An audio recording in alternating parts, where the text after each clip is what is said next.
नमस्कार फ्रेंड्स, मैं आपकी दोस्त, आपकी कोच, आपकी होस्ट एडवोकेट प्रज्ञा भूषण आज हाजिर हूँ एक ऐसे टॉपिक को लेकर के जिसके सवाल लाखों में होते हैं और बहुत सारे लाखों लोगों की इनफैक्ट क्वेरी है कि मैम आप अपने जीपीए वाले वीडियोस में यानी कि जो जनरल पावर ऑफ अटॉर्नी के वीडियोस बनाती हैं उसमें आप हमेशा बताती हैं कि जो जनरल पावर ऑफ अटॉर्नी के थ्रू ट्रांजैक्शन है वो कभी भी एब्सोल्यूट नहीं होती है, सेफ नहीं होती है, कभी भी उस जीपीओ को रिवोक करवाया जा सकता है।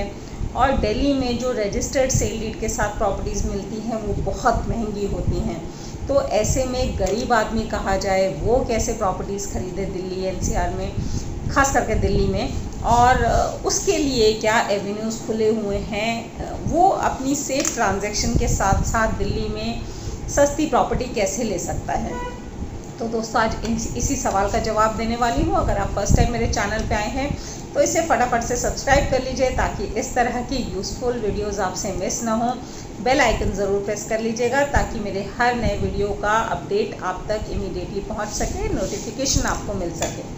तो बात करते हैं दोस्तों कि दिल्ली में अगर जीपीए से प्रॉपर्टीज़ खरीद नहीं सकते हैं और रजिस्ट्री वाली सेल डीड रजिस्टर्ड जहाँ पे होती हैं,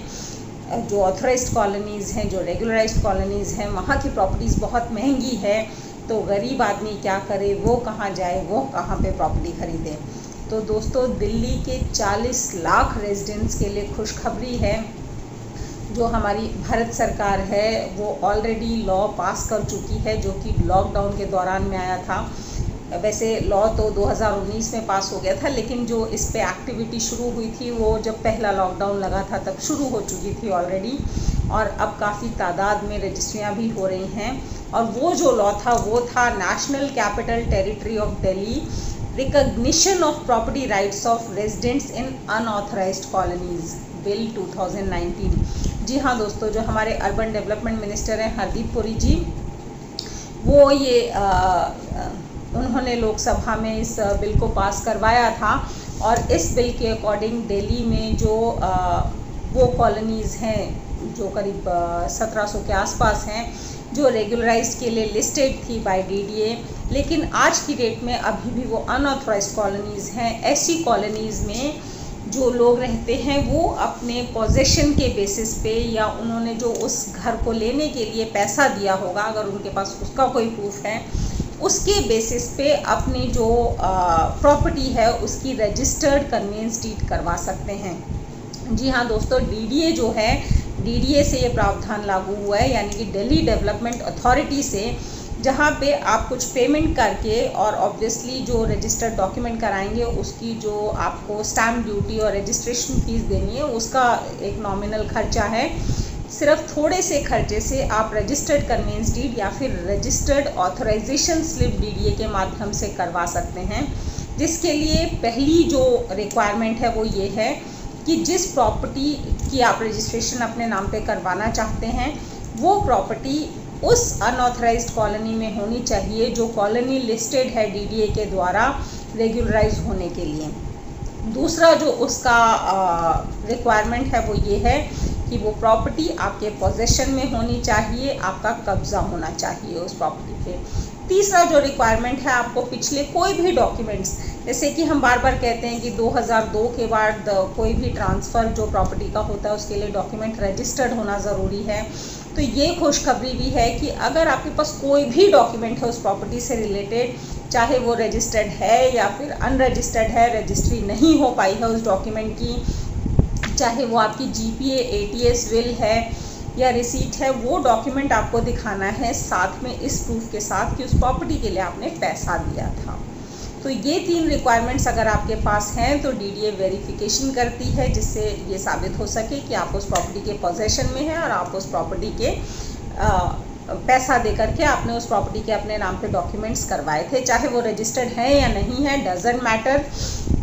और इस सारी वेरिफिकेशन के बाद आप एक नॉमिनल फ़ीस जो है डीडीए को देते हैं और अपने नाम पे स्टैम्प ड्यूटी और रजिस्ट्रेशन फ़ीस पे करके कन्वेंस डीड या फिर ऑथराइजेशन स्लिप रजिस्टर्ड करवा लेते हैं। दोस्तों ये डॉक्यूमेंट रजिस्टर्ड होते ही आपकी जो प्रॉपर्टी के डॉक्यूमेंट की वैल्यू है वो एक डीडीए के प्रॉपर कन्वेंस डीड वाली प्रॉपर्टी की वैल्यू हो जाएगी। आपके पास एक प्रॉपर ओनरशिप डॉक्यूमेंट यानी कि मालिकाना हक वाला एब्सोल्यूट टाइटल डॉक्यूमेंट आ जाएगा, जिसके बेसिस पे आप चाहें तो किसी बैंक से लोन ले सकते हैं, आप चाहें तो उसे बेच सकते हैं, आप चाहें तो आगे रजिस्टर्ड सेल डीड कर सकते हैं अपनी प्रॉपर्टी की। और ये प्रॉपर्टीज़ वो सस्ती प्रॉपर्टीज़ हैं जो दिल्ली की 1700 से ज़्यादा अनऑथराइज्ड कॉलोनीज़ में प्रॉपर्टीज़ हैं ये, और ये लाखों की तादाद में हैं। इस लॉ के तहत कहते हैं कि 40 लाख से ज़्यादा लोग अफेक्टेड होंगे और इन सभी लोगों को मालिकाना हक देने की डॉक्यूमेंटेशन होने की एक मुहिम चल रही है। और आप भी अपने लोकल सब रजिस्ट्रार ऑफिस में या डीडी ऑफिस में कांटेक्ट करके इस के तहत अप्लाई कर सकते हैं और अपने नाम पे एक मालिकाना हक का डॉक्यूमेंट बनवा सकते हैं। और ऐसे में आप हर बैंक लोन अप्लाई कर सकते हैं, प्रॉपर्टी बेच खरीद सकते हैं। और आपको वो जीपीए वाला जो एक डर होता है कि अगर जीपीए है तो उसको कोई कैंसिल ना करवा दे, या सिर्फ जीपीए अगर आपके नाम पे है तो आपको लोन नहीं मिलेगा, आपको प्रॉपर्टी बेचने में परेशानी आएगी, या फिर आगे आपकी सेल डीड नहीं होगी प्रॉपर्टी में, तो ये सारी परेशानियां ख़त्म हो जाती हैं, क्योंकि उसी जीपीए के बेसिस पे आपके नाम पे ये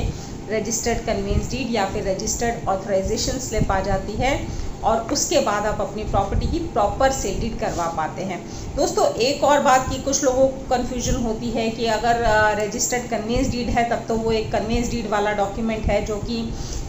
डीडीए का अप्रूव डॉक्यूमेंट उनकी हर अप्रूव प्रॉपर्टी में होता है। लेकिन अगर ऑथराइजेशन स्लिप है तो क्या ये उतना ही मान्य होगा, क्या ये उतना ही वैलिड टाइटल डॉक्यूमेंट होगा? तो जी हाँ दोस्तों, जो लॉ है 2019 का, उसमें क्लियरली मेंशन्ड है, जहाँ जहाँ पे भी उन्होंने कन्वेंस डीड वर्ड यूज़ किया है slash authorisation slip word use किया है, यानी कि ऑथराइजेशन स्लिप की भी वैल्यू उतनी ही है जितनी कि कन्वेंस डीड की वैल्यू है। एक और चीज़ दोस्तों की बहुत सारे लोगों के ये सवाल आते हैं कि इस लॉ में किस तरह की प्रॉपर्टीज़ जो हैं काउंट होंगी, या किस तरह की प्रॉपर्टीज़ को गवर्नमेंट ने इंक्लूड किया है। तो इसमें मैं आपको बताना चाहूँगी कि बेसिकली जो इसमें प्रॉपर्टीज़ आई हैं जिस तरह की,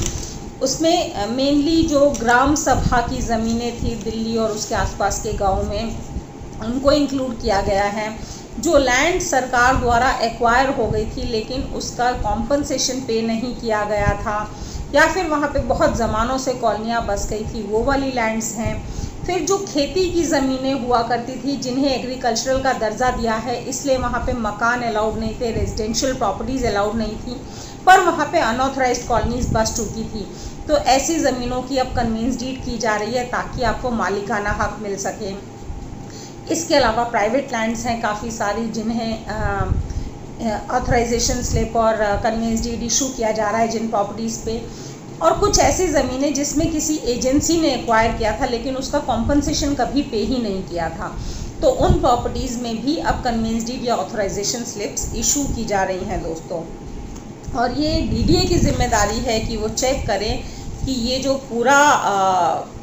प्रॉपर्टी है उसके मालिकाना हक को वेरीफाई करके किया जाए। हालांकि इसमें एक इकलौता रिस्क है कि अगर आप कोई गलत डॉक्यूमेंट्स दिखा के, कोई झूठ बोल करके, कोई गलत रिप्रेजेंटेशन करके अगर ये रजिस्टर्ड कन्वेंस डीड या रजिस्टर्ड ऑथराइजेशन स्लिप अपने नाम पे करवाते हैं तो इसके कैंसिल होने के भी चांसेस हैं, और डीडीए को हक है कि वो इस डॉक्यूमेंट को उस केस में जहाँ पे आपने झूठ बोल के या किसी फ्रॉड से डॉक्यूमेंट करवाया है उसे कैंसिल कर दे। दोस्तों, दूसरी जो सबसे बड़ी इसमें फ़ायदा है इस डॉक्यूमेंटेशन में कि जो भी डॉक्यूमेंट की पीछे की चेन है, जैसे कि जब हम बैंक में मॉर्गेज करते हैं या प्रॉपर्टी खरीदने जाते हैं तो हम ये देखते हैं कि पीछे की चेन भी प्रॉपरली रजिस्टर्ड हो। अगर जीपीए है 2002 की है के बाद की है और नोटराइज्ड है, रजिस्टर्ड नहीं है, तो वो हम प्रॉपर्टी में डिफेक्ट मान के चलते हैं। तो इस तरह के छोटे छोटे बहुत सारे डिफेक्ट हैं जो स्टैम्प ड्यूटी कम होने की वजह से या अनरजिस्टर्ड होने की वजह से जो प्रॉपर्टीज़ में होते हैं वो इन प्रॉपर्टीज़ के लिए वैलिड नहीं होंगे, क्योंकि अनऑथराइज्ड कॉलोनीज़ में जो पुराने डॉक्यूमेंट्स हैं वो तो सारे ही अनरजिस्टर्ड होंगे, वहाँ पे रजिस्ट्रियाँ अभी तक होती ही नहीं थी। इसलिए अगर एक बार आपके नाम पे कन्वेंस डीड या पीएम उदय के तहत ये रजिस्टर्ड ऑथराइजेशन स्लिप आ जाती है तो उस केस में अगर आपके पुराने डॉक्यूमेंट्स में स्टैम्प ड्यूटी को लेकर के या रजिस्ट्रेशन को लेकर के कोई डिफेक्ट भी है तो वो डिफेक्ट मान्य नहीं होगा और आप एब्सोल्यूट ओनर बन जाएंगे प्रॉपर्टी के। तो दोस्तों ये थी खुशखबरी आज आप लोगों के लिए। कैसा लगा ज़रूर बताइएगा। कोई सवाल हो तो आप पूछ सकते हैं मुझसे, मैं कोशिश करूँगी उस टॉपिक पे भी वीडियो बनाऊँ। मिलते हैं मेरे नेक्स्ट वीडियो में, तब तक के लिए थैंक यू, धन्यवाद, नमस्कार, शब्बा ख्याल।